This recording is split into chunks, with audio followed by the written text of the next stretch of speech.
presented by Simran Music.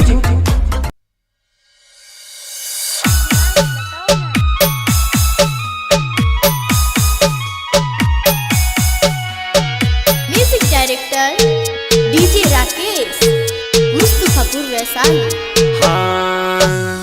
बारा रे जतन से सिया धिया के पोसनी हम सिया धिया के पोसली हो से हो सिया के रघुवर ले जाए। हाँ हाँ से हो सिया के रघुवर ले जाए। अरे भैया बारा रे जतन से हम सिया धिया के पोसनी हम सिया धिया के पोसली हो से हो सिया के रघुवर ले जाए। से हो सिया के रघुवर ले जाए।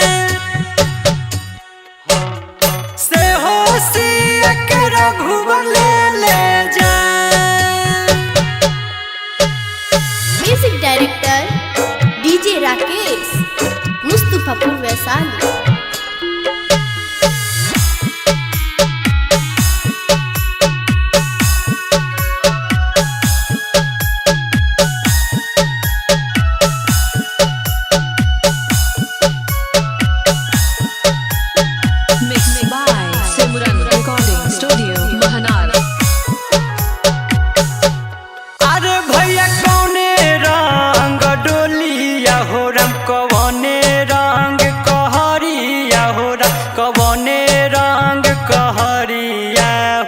लागी गेलै बत्तीसो कहाँ। हाँ हाँ लागी गेलै बत्तीसो कहाँ।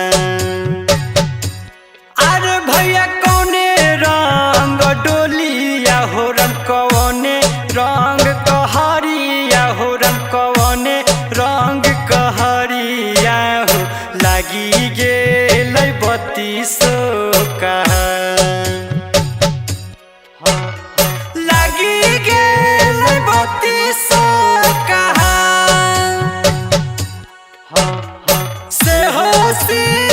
रघुवर ले जाए। से हो सिया के रघुवर ले जाए। Music director DJ Rakesh Mustafapur Vaishali.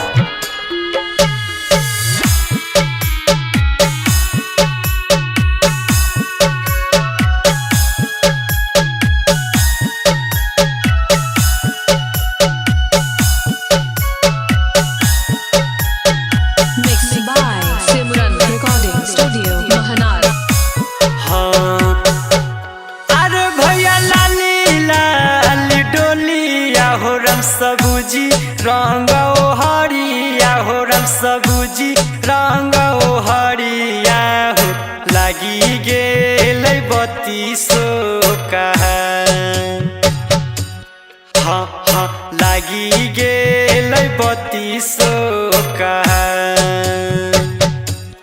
अरे भैया लाली लाली डोलिया हो रम सबूजी रंग ओ हरिया हो रम सबूजी रंग ओ हरिया हो लागी गेलै बत्तीसो कहाँ।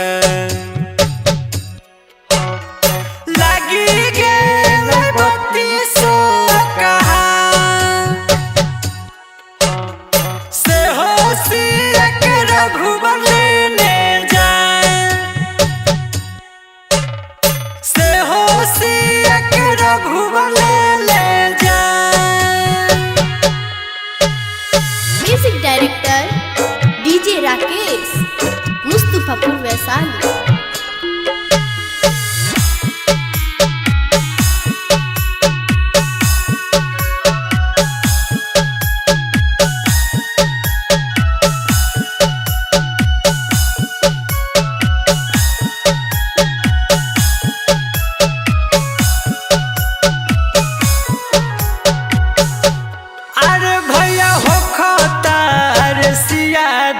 के देखी अब विदैया हो, देखी विदैया हो।